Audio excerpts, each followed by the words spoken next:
अस्पताल में पहुंचे सीएमओ ने आतंकी हमले में घायलों का जाना हाल। गौरतलब है कि कल जम्मू कश्मीर क्षेत्र में हीरानगर के सौदा गांव में आतंकी हमले के दौरान एक नागरिक घायल हो गया था। घायल को सीएमसी कठुआ में भर्ती कराया गया था। आज पीएमओ राज्य मंत्री डॉक्टर जितेंद्र सिंह स्वयं अस्पताल में पहुंचकर घायल नागरिक बिट्टू शर्मा से मिले और उसका हालचाल जाना।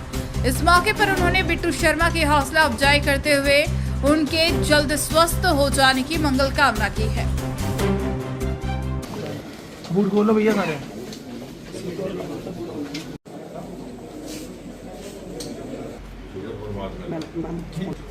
ये थोड़े दिन निकाल जाए, थोड़ी जी वर्जिश वगैरह करनी पड़ी है और टाइम लगा ये आम डिफरेंट करते हुए मौके तक 100% ये फल को उधर लगी है कि उधर लगी है इधर भी बैठे नहीं वो ये तो बैठे हम चल गए शुक्र करना और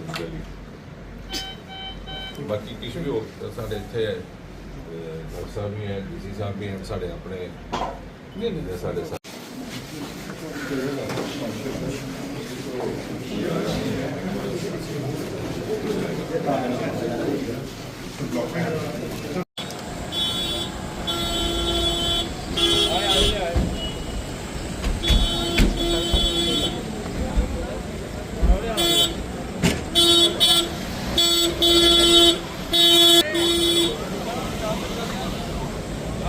अभी हम यहाँ आए थे। ये ओम प्रकाश नाम का हमारा व्यक्ति था, लगभग 48 वर्ष आयु।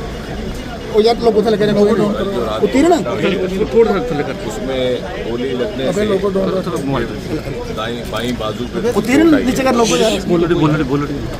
ह्यूमरस फ्रैक्चर जिसे कहते हैं चिकित्सा की भाषा में, उसका बहुत बढ़िया ढंग से ऑर्थोपेडिक सर्जन ने सर्जरी करके ब्लेड लगा करके उसका उपचार किया है और वो व्यक्ति पूरी तरह होश में है। शाम तक मुझे लगता है कि वो अपना दिनचर्या भी उनकी प्रारंभ हो जाएगी, खाना प्रारंभ हो जाएगा। उसके अतिरिक्त जिस प्रकार की सहयोग सहायता अपेक्षित है उससे अधिक उपलब्ध करवाने की योजना है। हमारी बात हुई है प्रशासन से भी, जिला अधिकारी और कलेक्टर साहब हमारे साथ थे। किसी तरह का जान का खतरा नहीं और एक बहुत बड़ा बचाव हो गया। बाकी जिस प्रकार की घटना हुई है निश्चय ही हर आम नागरिक को उसकी चिंता भी है, उसके लेकर के रोष भी है, लेकिन हम ये आश्वस्त रहे जैसे मोदी जी ने कहा कि ज़ीरो टॉलरेंस टुवर्ड्स टेररिज्म, उसी नियम का पालन करते हुए आगे की कार्रवाई भी निर्धारित की जाएगी। संबंधित संस्थाओं ने इसका संज्ञान भी लिया। कुछ एक आज प्रातः से हमें सुझाव भी मिले हैं सुरक्षा विशेषज्ञों से। उनका कहना है कि उनका पालन करने से शायद ये संभवतः सुनिश्चित किया जा सके कि दोबारा इस प्रकार की घटनाएं ना हो। उन सुझावों को लेकर के भी चर्चा होगी गृह मंत्रालय में भी और संबंधित अधिकारियों के साथ भी, और आपके माध्यम से यही निवेदन है कि हम किसी तरह का पैनिक ना हो। तो कल रात को भी जैसे ही ये काउंटर प्रारंभ हुआ तो हम निरंतर संपर्क में थे। मैं, कलेक्टर साहब, एसएसपी साहब, उसके बाद वहाँ पर एडीजी जैन साहब भी पहुँच गए। उस घर के सदस्यों के साथ मोबाइल पे भी संपर्क था, परंतु न मालूम कहीं से ये समाचार चलने लगा कि 2 व्यक्तियों की हत्या हो गई है, जिससे बहुत अधिक वहाँ पर उत्तेजना और पैनिक फैल गया। तो हम थोड़ा सा कंफर्म करने के बाद संबंधित लोगों से आगे बात बढ़ाएं। साथ ही साथ सुरक्षा बल भी प्रशंसा के पात्र हैं कि उन्होंने बहुत लंबा समय ना लेते हुए इस एनकाउंटर को संपन्न किया है।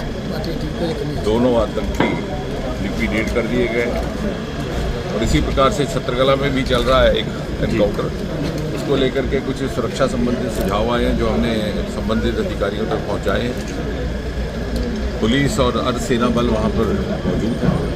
सेना की यदि आवश्यकता हुई तो उसे उपलब्ध करवा लिया जाएगा और सिविलियन और पैरामिलिट्री प्रशासन के बीच जॉइंट कंट्रोल और जॉइंट समन्वय है बहुत बढ़िया ढंग से आगे बढ़ा। संभावना ये भी है कि ये दोनों घटनाएं एक ही आतंकी गुट के द्वारा अंजाम दी गई हैं।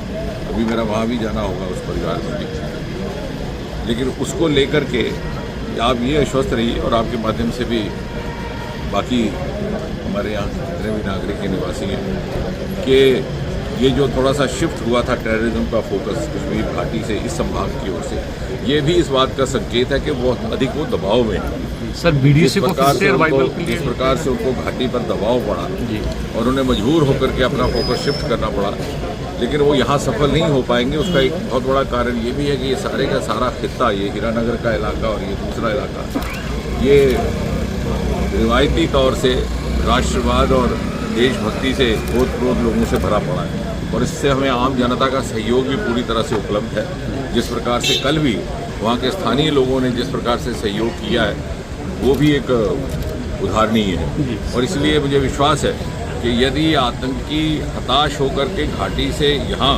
शिफ्ट करने का मंसूबा अथवा योजना बना रहे हैं तो यहाँ कदापि सफल नहीं हो पाएगी।